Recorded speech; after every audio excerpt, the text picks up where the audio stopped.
जय श्री राम। भोले शंकर की महिमा को समझ पाना किसी के वश की बात नहीं, क्योंकि धर्मशास्त्रों में इस बात का उल्लेख मिलता है। बात करें वर्तमान समय की, तो शिव भक्त शिव जी को प्रसन्न करने के लिए कई तरह के उपाय करते रहते हैं। शिव मंदिर में जाकर जलाभिषेक करना हो या फिर कांवड़ यात्रा से शिव जी के आशीर्वाद को प्राप्त करना हो। इस वीडियो के जरिए हम बात करेंगे शिव जी के उन रहस्यमय मंदिरों के बारे में। पहला है गढ़मुक्तेश्वर। यहाँ पर स्थित प्राचीन गंगा मंदिर का भी रहस्य आज तक कोई समझ नहीं पाया है। मंदिर में स्थापित शिवलिंग पर प्रत्येक वर्ष एक अंकुर उभरता है, जिसके फूटने पर भगवान शिव और अन्य देवी देवताओं की आकृतियां निकलती हैं। इस विषय पर काफी रिसर्च वर्क भी हुआ, लेकिन शिवलिंग पर अंकुर का रहस्य आज तक कोई समझ नहीं पाया है।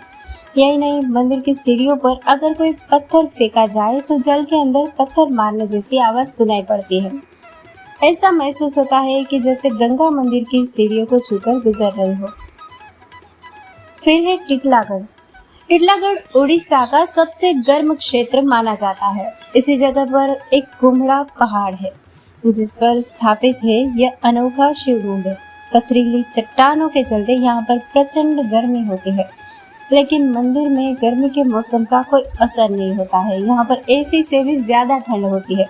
हैरानी का विषय यह है कि यहाँ प्रचंड गर्मी के चलते मंदिर परिसर के बाहर भक्तों के लिए 5 मिनट खड़ा होना भी दुश्वार होता है, लेकिन मंदिर के अंदर कदम रखते ही एसी से भी ज्यादा ठंडी हवाओं का एहसास होने लगता है।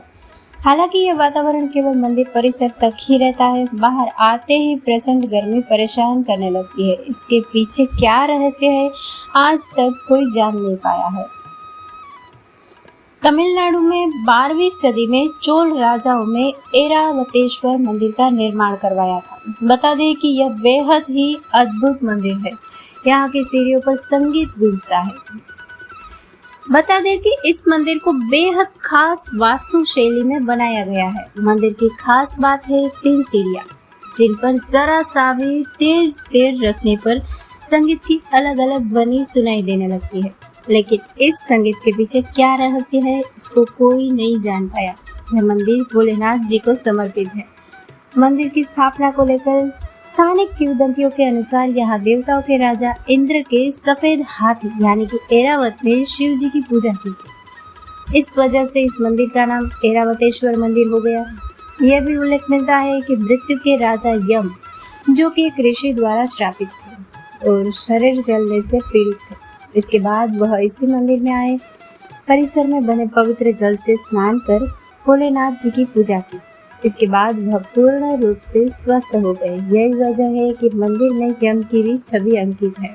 यह मंदिर महान जीवन चोल मंदिरों के रूप में जाना जाता है। साथ ही इसे यूनेस्को की ओर से वैश्विक धरोहर स्थल भी घोषित किया गया है। बोधेश्वर महादेव मंदिर। यहाँ की अद्भुत कथा है।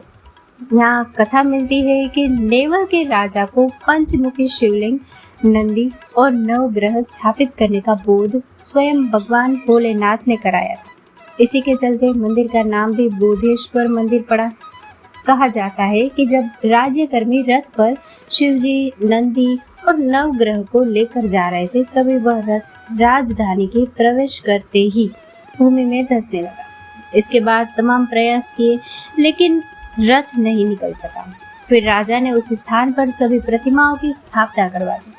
तभी से ही भक्त बोधेश्वर मंदिर में असाध्य बीमारियों की अर्जियां लगाने पहुंचने लगे।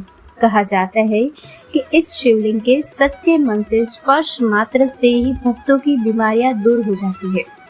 यही नहीं, बोले के पंचमुखी शिवलिंग मंदिर में अर्धरात्रि में दर्जनों साहब पंचमुखी। बृहदेश्वर मंदिर। तमिलनाडु में बसा ये मंदिर अद्भुत है। यहाँ स्थापित शिवलिंग का निर्माण एक ही पत्थर से किया गया है और इस मंदिर में प्रवेश द्वार पर ही बाबा नंदी स्थापित है और इनकी मूर्ति भी एक ही पत्थर से निर्मित है। इस मंदिर का आर्किटेक्ट बेहद शानदार है। यहाँ लाइट बंद होने के बाद भी भक्त शिवलिंग के दर्शन कर सकते हैं। इसके पीछे का कारण यह है कि यहाँ पर सूर्य की रोशनी सीधे नंदी बाबा पर पड़ती है, उसका रिफ्लेक्शन सीधे शिवलिंग पर पड़ता है और इसी तरह से शिवलिंग साफ साफ नजर आता है। छत्तीसगढ़ के मरोदा गांव में भोलेनाथ का एक अनोखा मंदिर स्थित है। इस मंदिर का नाम भूतेश्वर मंदिर है। मंदिर में स्थापित शिवलिंग का आकार हर दिन कुछ न कुछ बढ़ता रहता है। बता दें कि इस शिवलिंग में प्रकृति प्रदत्त जल लहरें भी दिखाई देती है, जो धीरे धीरे जमीन के ऊपर आती जा रही है। यह स्थान भूतेश्वर नाथ बकुरा महादेव के नाम से जाना जाता है। ऐसा भी माना जाता है कि भगवान शंकर पार्वती ऋषि मुनियों के आश्रमों में भ्रमण करने आए थे, तभी यहाँ शिवलिंग के रूप में स्थापित हो गए। पुराणों में भी इस भूतेश्वर नाथ शिवलिंग को देखने के लिए यूं तो यहाँ हर समय ही मेला लगा रहता है, लेकिन श्रावण में यहाँ लंबी कतारें लगती है।